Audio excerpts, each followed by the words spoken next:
Halo, assalamualaikum warahmatullahi wabarakatuh. Ketemu lagi dengan Bagus Yuhan Maulana SKM dalam video tutorial program kusta. Teman-teman, hari ini saya akan share materi tentang faktor pemicu timbulnya reaksi kusta. Reaksi adalah sebuah stadium peradangan atau episode inflamatori yang bisa terjadi dalam sebuah perjalanan penyakit kusta yang kronis yang memanjang. Reaksi bisa timbul sebelum pengobatan MDT, selama pengobatan MDT maupun setelah pengobatan MDT multi drug therapy atau obat paket kusta. Jadi meskipun Anda sudah dinyatakan RFT atau release from treatment, sudah bebas pengobatan kusta, Anda bisa saja terkena reaksi. Stadium reaksi itu timbul karena si tubuh ini sedang memerangi antigen. Antigen kuman kusta. Antigen itu sebuah molekul yang bisa merangsang antibodi pertahanan tubuh kita. Molekul itu ya bisa jadi molekul proteinnya, lipidnya, polisakaridanya, asam nukleatnya yang dihasilkan oleh kuman kusta maupun berada di dalam tubuh kuman kusta tersebut. Jadi kuman kusta, meskipun kita sudah berobat sampai selesai pengobatan, sudah RFT, kuman kusta batang kumannya, bangkainya itu ada di kulit kita, ada di saraf tepi kita selama bertahun-tahun. Menurut penelitian itu bisa sampai 10-20 tahun. Nanti bertahap jumlahnya berkurang. Tetapi juga bisa lebih dari itu. Makanya saya bilang ini kapanpun Anda bisa loh terjadi reaksi kusta. Nah, gejala yang payah, gejala yang sangat diderita oleh pasien, oleh OYPMK adalah dalam stadium reaksi ini. Kalau tanda-tanda gejala kusta yang hanya bercak, mati rasa dan sebagainya itu banyak yang menyepelekan. Karena gejalanya tidak dirasakan begitu payah, tetapi begitu timbul reaksi, penderita ini merasakan kesulitan, merasakan kepayahan dan penderitaannya. Tanda dan gejala reaksi atau peradangan itu ada 5. Yang pertama, kemerahan. Nah, sesuatu yang bercaknya merah tiba-tiba merah kan pasti Anda panik. Yang kedua, bengkak. Loh, apalagi bengkak, Anda pasti panik. Loh, ini kenapa bengkaknya, ya kan? Yang ketiga, nyeri. Nah, apalagi nyeri ini secara subjektif benar-benar sangat dirasakan kepayahannya. Aduh, ini saya nyeri kenapa ya gitu. Yang berikutnya panas, baik lokal maupun panas yang berarti demam secara sistemik. Yang berikutnya adalah gangguan fungsi saraf. Gangguan fungsi saraf ini bisa saraf sensorik, motorik maupun otonom. Nah, maka dari itu ini banyak sekali yang menanyakan gejala reaksi ini. Apa yang sedang terjadi dalam dirinya? Harus bagaimana, berobat kemana, apa yang harus dia minum, bagaimana tata laksananya, konsul ke siapa dan sebagainya. Dan menurut saya informasi, edukasi tentang reaksi ini harus terus-menerus digalakkan secara optimal. Karena banyak sekali OYPMK itu tidak tahu reaksi itu apa. Nah, mungkin karena sejak awal konsultasinya juga tidak dijelaskan bahwa Anda suatu saat bisa terkena reaksi loh. Kapanpun Anda bisa terkena reaksi loh. Sehingga timbul kesalahpahaman. Saya sudah minum MDT, sudah RFT, sudah bebas pengobatan loh. Kok masih merasakan seperti ini? Ini akan berakhirnya kapan? Nah, maka dari itu saya membuat materi ini. Saya sampaikan bahwa reaksi itu bisa timbul kapanpun meskipun Anda sudah RFT. Nah, timbulnya kapan? Nah, ini pertanyaan penting yang harus saya jawab. Yaitu ada faktor pencetus timbulnya reaksi. Jadi setelah saya menjelaskan ini faktor pencetus apa, Anda perhatikan dan Anda bisa menghindarinya. Oh, saya akan terpicu jika ada faktor pencetus ini. Jika kondisi-kondisi ini seperti ini terjadi, saya akan terpicu timbulnya reaksi. Maka dari itu saya harus menghindari faktor pencetus itu. Faktor pencetus reaksi yang pertama adalah penderita dalam kondisi lemah. Kondisi lemah itu bisa saja lansia, Anda sudah tua juga kondisinya tambah lemah. Atau bisa jadi Anda masih anak-anak. Nah, kusta pada anak kan juga bisa terjadi. Ya kan? Anak-anak itu kan antibodinya masih lemah. Atau Anda lagi sakit apapun itu. Berarti kondisi Anda sedang lemah. Awas, kalau kondisi badan Anda sedang lemah, itu merupakan salah satu faktor pemicu terjadinya reaksi. Maka waspadalah. Oke, kalau ada tanda-tanda peradangan yang tadi saya bilang, segera Anda temui tenaga kesehatan, minimal puskesmas. Yang kedua, faktor pemicu timbulnya reaksi adalah kehamilan dan pasca melahirkan. Kehamilan dan melahirkan itu bukan suatu kondisi yang patologis atau penyakit. Memang itu sebuah kondisi yang fisiologis, yang normal. Tetapi seorang ibu saat kehamilan dan pasca melahirkan, dia menghadapi stresor tubuh yang begitu berat. Bebannya berat. Maka dari itu konsentrasi kekuatan tubuhnya sedang menghadapi beban tersebut. Nah, ya kan?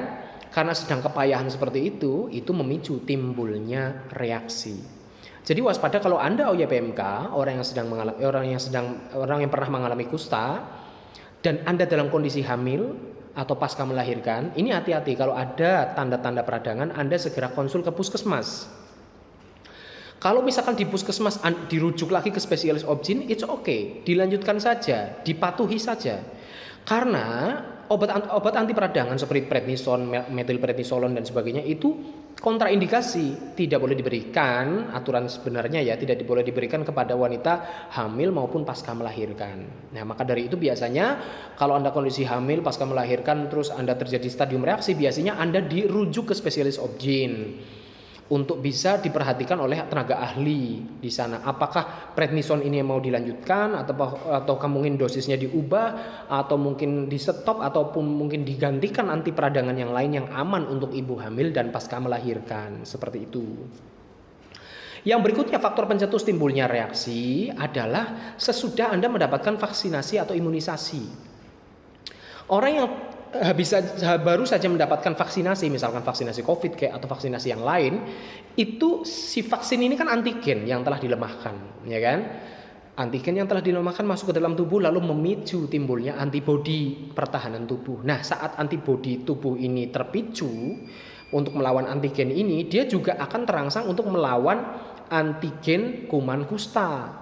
Jadi kuman kustanya, batang tubuh yang bangkai-bangkai kuman kusta itu juga akan dilawan oleh antibodi yang sedang terbentuk ini, yang sedang distimulan oleh imunisasi yang lain itu tadi. Sehingga timbul sebuah perlawanan terhadap antigen kuman kusta oleh antibodi yang sedang dipicu. Maka masuklah ke stadium reaksi, stadium peradangan.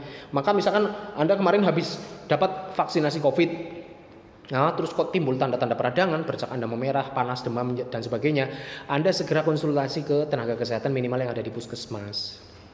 Ya, gitu. Faktor pemicu yang berikutnya adalah saat terjadinya infeksi.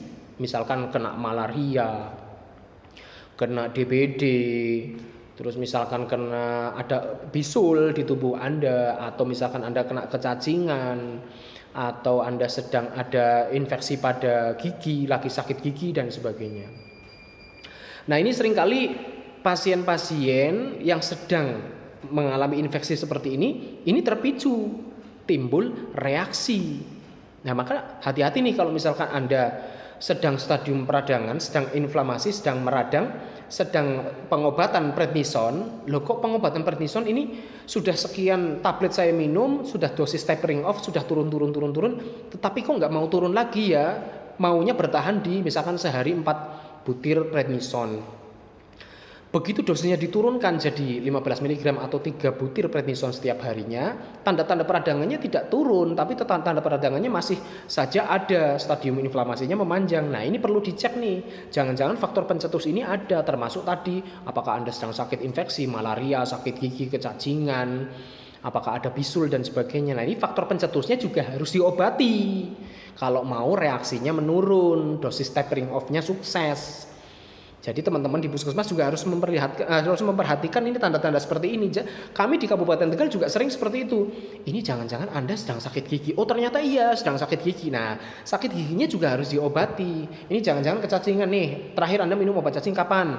Nah, paling baik kan minum obat cacing itu setahun 2 kali ya. Udah lama nggak minumin obat cacing, coba kasih obat cacing. Gitu. Jadi siapa tahu dia juga sedang menderita kecacingan yang tidak dirasakan gejalanya. Seperti itu. Jadi kadang pengobatan reaksi itu tidak mulus, tidak lancar gara-gara ini ada faktor-faktor pencetus seperti ini. Yang berikutnya faktor pencetus yang kelima adalah adanya stres mental maupun fisik. Stres mental ya berarti dia sedang pikiran. Anda kalau sedang pikiran, ya teman-teman di forum diskusi kusta di grup Facebook kan banyak yang share. Jangan stres, jangan kebanyakan beban pikiran. Karena apa? Saat beban pikiran ini sudah overload, Anda stres, kondisi antibodi Anda turun. Lalu timbullah atau masuklah ke stadium reaksi, stadium peradangan seperti itu. Atau stres fisik, Anda kecapean secara fisik, Anda diforsir kerjanya, kerjaan Anda, beban kerjanya melebihi kemampuan tubuh Anda sehingga Anda menjadi lemah. Itu juga memicu timbulnya stadium reaksi begitu. Yang 6, faktor pencetus timbulnya reaksi adalah status kurang gizi.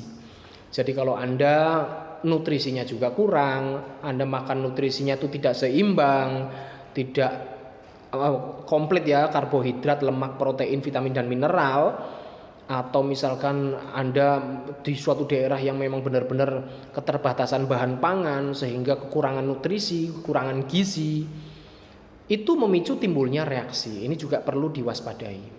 Gitu ya guys, ada 6 faktor pemicu timbulnya reaksi. Anda sudah memperhatikan ini. Sekarang gimana caranya Anda menghindari faktor pencetus ini biar tidak terkena reaksi? Jika kok ada tanda-tanda reaksi, segera hubungi puskesmas. Tenaga kesehatan yang ada di puskesmas itu minimal menghubunginya adalah puskesmas. Kalau ke rumah sakit juga boleh, ke dokter spesialis juga boleh, ke dokter praktek swasta juga boleh. Tetapi saya sarankan karena saya adalah salah satu jaringan dari puskesmas dari Kemenkes, saya sendiri di Dinas Kesehatan Kabupaten Tegal, maka saya sarankan Anda berobatnya ke puskesmas. Karena programmer Kusta itu adanya juga di puskesmas, di Dinas Kesehatan, dan ke atas sampai ke Kemenkes, seperti itu guys. Tidak semua dokter praktek mandiri, tidak semua klinik swasta itu memahami penyakit kusta. Karena memang tidak semua tenaga kesehatan dilatih secara komprehensif tentang ilmu kusta. Gitu guys, semoga Anda bisa menghindari terjadinya reaksi. Dan Anda bisa menangani dengan cepat kalau terjadinya reaksi. Dan Anda harus waspada terhadap faktor-faktor pencetus timbulnya reaksi ini. Terima kasih. Assalamualaikum warahmatullahi wabarakatuh.